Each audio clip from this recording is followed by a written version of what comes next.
I got the letter from my homeowner's insurance company on a Tuesday in August, sitting on the lanai of the condo I'd spent 30 years dreaming about.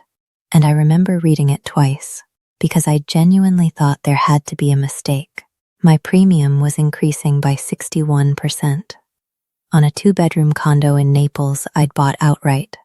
No mortgage, no claims history, nothing but 3 years of quiet, careful retirement living inside it. I called the insurance company, spent 40 minutes on hold, and was told, politely and without much apology, that the increase reflected updated hurricane risk modeling for the region and that several major carriers had already stopped writing new policies in my area entirely. I hung up the phone and sat there for a long time, looking out at a view of a golf course I'd worked 38 years as a physical therapist to eventually afford, doing math that kept coming out worse each time I ran it. I called Judy that same afternoon, mostly to vent, and found out she'd received nearly the same letter 3 days earlier, hers a 54% increase on a Unit 2 buildings over from mine. We sat on the phone comparing numbers the way we used to compare report cards as girls, except now the subject was hurricane deductibles and reserve fund special assessments, and neither of us particularly liked what the comparison revealed. Judy, ever the more optimistic of the two of us, kept insisting it was a one-time correction, that things would settle once the insurance market adjusted. And I wanted to believe her, because believing her meant I didn't have to seriously reconsider a plan I'd spent 4 decades building toward. I want to start there, with that letter, because I think it captures something a lot of women my age are quietly discovering right now, which is that the Florida retirement so many of us spent decades planning for isn't actually the Florida that exists anymore. I'm 68 years old, and I spent my entire working life in Pittsburgh, Pennsylvania, most of it as a physical therapist at a hospital rehabilitation center.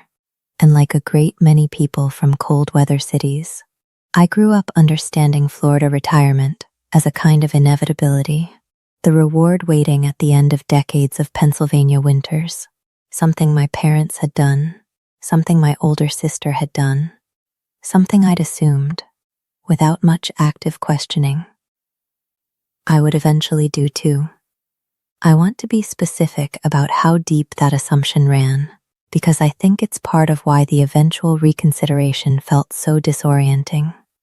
My parents retired to a small development outside Fort Myers in the early 1990s, and I grew up visiting them every February, building an entire sensory association between Florida and relief, escaping gray Pittsburgh winters for 2 weeks of sunshine and orange juice, and a specific, almost narcotic sense that this was simply what a life well lived eventually earned you. I started a dedicated Florida retirement fund in my 30s, separate from my regular retirement accounts, adding to it steadily for over 3 decades. Treating the eventual condo purchase less like a financial decision and more like a promise I was keeping to some earlier version of myself, standing on my parents' Fort Myers lanai, 26 years old, already counting down decades.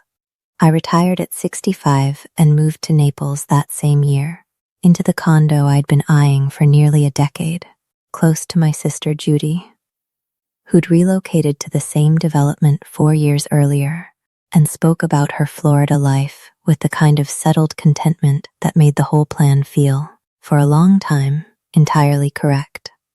Those first 2 years were genuinely lovely in a lot of ways. Warm winters, a pool I used almost daily, a social calendar built around bridge and book club, and the specific busyness a well-run Florida retirement community specializes in providing. I want to be fair about that, because I don't want this to sound like Florida was some kind of mistake for everyone. For a long time, it wasn't a mistake for me either.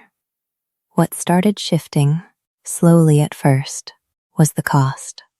Not just the insurance, though the insurance became the loudest, most undeniable part of it. My HOA fees increased 3 times in 3 years, each time citing rising costs for storm preparedness, building maintenance, and reserve funding that hadn't been adequately anticipated when the community was originally built. Grocery prices in that particular part of Florida, driven partly by tourism and partly by the sheer density of retirees competing for the same limited housing and services, climbed noticeably faster than what Judy remembered from her own first years there. A dermatology appointment I needed in my second year, a routine skin check given my fair skin and 30 years of Pennsylvania summers spent gardening, took me 4 months to schedule. Because the specialist shortage in that part of Florida had become severe enough that even routine care required significant advance planning. A problem I later learned was widespread across much of the state, as its retiree population continued to outpace its healthcare infrastructure.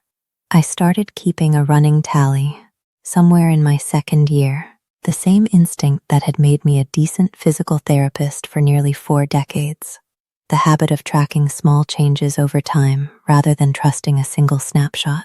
Property taxes, reassessed upward twice in 3 years as neighboring properties sold at inflated post-pandemic prices. A special assessment, separate from the regular HOO increases, levied against every unit in my building to cover stormproofing upgrades the association's engineer had deemed urgently necessary after a state-mandated structural review. Nearly $9,000 due within 6 months, an amount that would have been manageable as a single unexpected cost, but landed instead as one line in an accumulating pattern I could no longer convince myself was temporary. Traffic on the roads I used for routine errands had grown so significantly that a 15-minute grocery run had, by my 3rd year, reliably become a 40-minute one. Particularly during the winter months when the seasonal population effectively doubled the county's daytime traffic. The hurricane scare came in my 3rd year, a storm that shifted course twice in the 48 hours before landfall, sending Judy and me, along with what felt like half the county, inland to a hotel in Orlando that had raised its rates 3-fold the moment the evacuation order went out. We sat in that hotel room for 3 days, watching the news, watching our own neighborhood on storm tracker maps, and I remember Judy saying, somewhere around day 2, in a voice that had lost most of its earlier settled contentment, that she hadn't fully accounted for how much of her retirement would end up organized around this particular kind of fear. 3 or 4 times a season, every season, for the rest of however many years she had left. We came home to find our buildings largely undamaged, the storm having veered north at the last possible hour, but the days leading up to that relief had taken something from both of us that didn't fully return once the danger passed. I remember standing in my kitchen that first evening back, unpacking groceries I'd bought at inflated post-storm prices, and doing a kind of silent accounting of the week. The hotel bill, the gas for the evacuation drive, the 2 days of missed appointments, the low simmering dread that had colored every hour since the storm first entered the forecast, and understanding clearly for the first time that this specific cost, the emotional and logistical toll of the fear itself, had never once appeared in any of the retirement brochures or cost of living comparisons that had shaped my original plan. I want to be honest that I didn't leap immediately from that storm to Mexico. What actually happened first was noticing, over the following months, how many other women in my Naples circle were having quiet, similar conversations, comparing insurance renewal notices the way people used to compare grandchildren's photos, several of them mentioning, almost as an aside, that they were looking into options outside the country. A woman from my book club, Frances, casually mentioned over coffee that her daughter had been sending her videos about a place called Mérida in the Yucatan, and I remember feeling an immediate, almost reflexive skepticism. The same generalized unease about Mexico I think a lot of Americans carry without ever fully examining where it came from. Frances, to her credit, didn't argue with my skepticism. She simply forwarded me the same videos her daughter had sent her, 3 of them, women roughly our age walking through colonial streets, describing costs and safety and healthcare in specific, unglamorous detail, rather than the vague resort brochure language I'd half expected. I watched all 3 that same evening, more out of politeness to Frances than genuine curiosity, and found myself, an hour later, still awake, still watching, having moved on from her 3 videos to a dozen more of my own finding. I looked into it anyway, mostly out of curiosity, and what I found surprised me enough that I kept looking. Merida consistently ranks among the safest cities in North America, safer, by several measures I found in my research, than a number of major American cities, including parts of Florida I'd have never thought to question. The Yucatan Peninsula sits largely outside the primary hurricane corridor that regularly threatens Florida's Gulf Coast, a geographic detail that, once I understood it, made a great deal of sense given how differently the region had developed compared to the coastal boomtowns further north. Housing costs, even accounting for the recent growth in the area's popularity, remained a fraction of what Naples now demanded.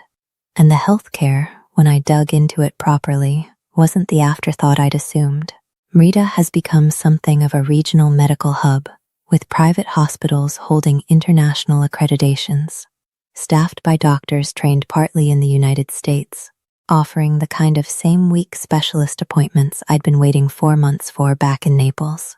I spent the better part of a month building the same kind of comparison chart I used to build for patients weighing one course of treatment against another, laying Naples and Merida side by side across every category that mattered to me: housing costs, healthcare access and quality, climate risk, community and walkability, proximity to family, since a direct flight from Merida back to Pittsburgh, with one connection, ran only slightly longer than the drive I already regularly made between Naples and my niece's house in Tampa.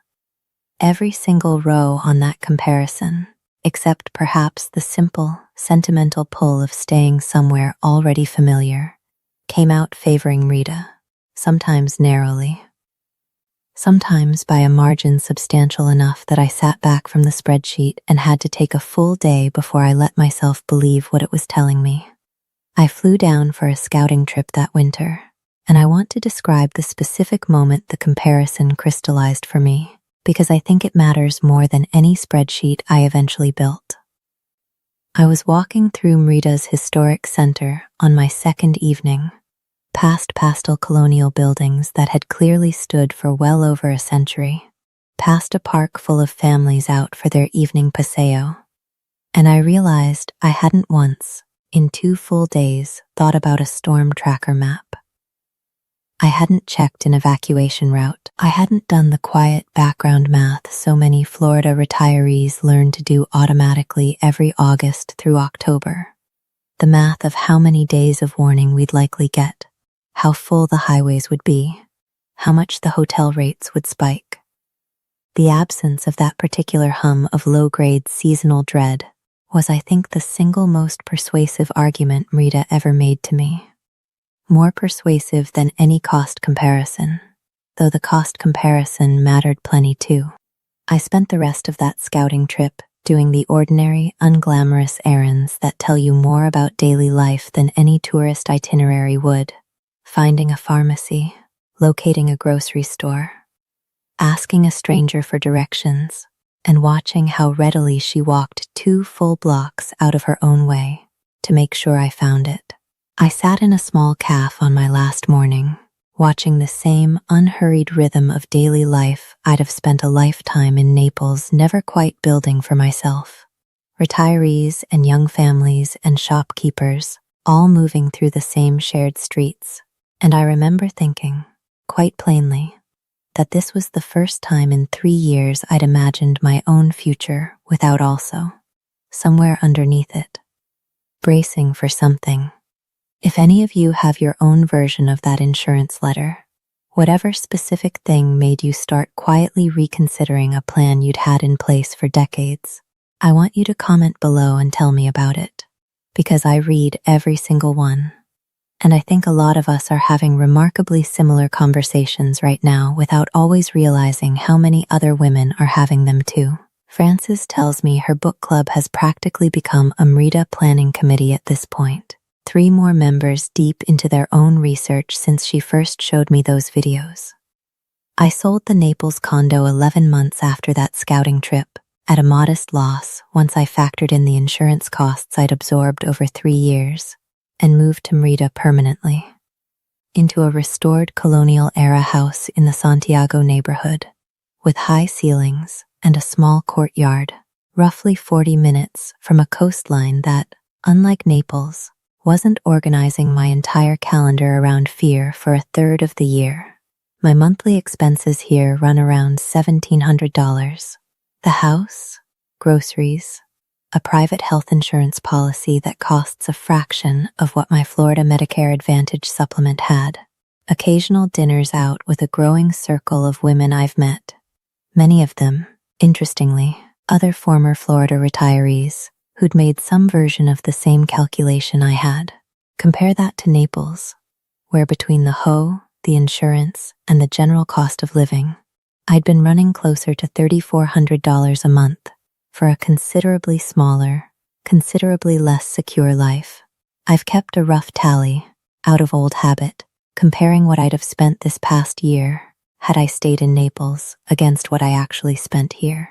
The gap comes to just over $20,000, money that's gone instead toward a Spanish tutor twice a week, a standing dinner reservation with my new circle of friends every Thursday, and a trip back to Pittsburgh each spring to see my niece's children. A trip I could rarely justify affording, both financially and in terms of energy, during my Naples years, when so much of my budget and attention were quietly consumed by maintenance costs and storm anxiety I hadn't ever properly accounted for. I want to talk specifically about why I think so many retired women in particular are making this same move, because I don't think it's identical to the calculation retired men are making, even when the numbers look similar on paper. In the women's expat groups I've joined here, and there are several thriving, active ones, I hear a consistent theme that I recognize completely from my own decision-making, which is a heightened attention to community infrastructure, to walkability, to whether a place feels genuinely safe to move through alone, on foot, without a car, at whatever hour a woman actually wants to be out. Merida, unlike the car-dependent sprawl of most Florida retirement communities, is a place where I walk to the market most mornings, where a wide, established community of women my age move through daily errands independently and comfortably, where the social fabric feels built around genuine neighborhood life rather than the somewhat isolated, gated community model so much of Florida retirement development has settled into over the past 2 decades. I think there's also something specific happening around healthcare anxiety that affects women differently than it affects men, at least in the conversations I've had here and back in my old Naples circle. So many of us spent decades as the default healthcare coordinators in our households, managing our own appointments alongside a spouse's, a parent's, a child's, and I think that particular history makes the 4-month wait for a dermatologist or the 6-week runaround with an insurance company over a denied claim land differently for us than it might for men who spent fewer decades navigating that system on other people's behalf. Several of the women I've met here in Merida describe almost identical relief at the same thing I felt. Not just shorter wait times, but a sense of being genuinely listened to by a doctor, rather than processed through an increasingly overburdened system. And I think, honestly, there's something to the specific vulnerability so many of us carry into our late 60s and 70s as women more often living alone than our male counterparts, whether through widowhood or divorce or simply never remarrying. A vulnerability that makes questions of walkable safety, of daytime community, of whether a neighbor would notice if something went wrong. Way more heavily in our calculations than I suspect they weigh for a retired man moving down with an intact marriage, and frankly, less accumulated caution about moving through the world alone. Rita answered those particular questions for me in a way Naples, for all its gated security and manicured landscaping, never quite fully did, because the isolation of that gated, car-dependent model, I came to realize only after leaving it, had been quietly working against the very safety it was marketed as providing. Judy, still in Naples, visited me last spring, skeptical in the particular way she'd been skeptical of most of my major decisions since we were teenagers. I watched her walk the historic center with me, watched her do the same math I'd done on my second evening here. And by her fourth day, she'd stopped checking her phone for storm updates entirely. Something I hadn't realized she still did reflexively, even from 4,000 miles away. On her last night, sitting in my courtyard, she admitted that her own hoe fees had increased again that spring, for the fourth time in 5 years, and asked me, half joking and half not, to send her the number for the real estate agent I'd used here. She's since made 2 more trips down, the second one specifically to look at properties, and I suspect, though she won't fully commit to it yet, that Naples has 1, maybe 2 more hurricane seasons left in her before the same letter I once received lands in her own mailbox, and finishes the argument I've been quietly making since her first visit. I don't want to suggest Florida is a mistake for everyone, because it genuinely isn't, and I have several friends there who remain completely happy with their choice, particularly those further inland, away from the coastal insurance crisis that's reshaping so much of the state's retiree economics.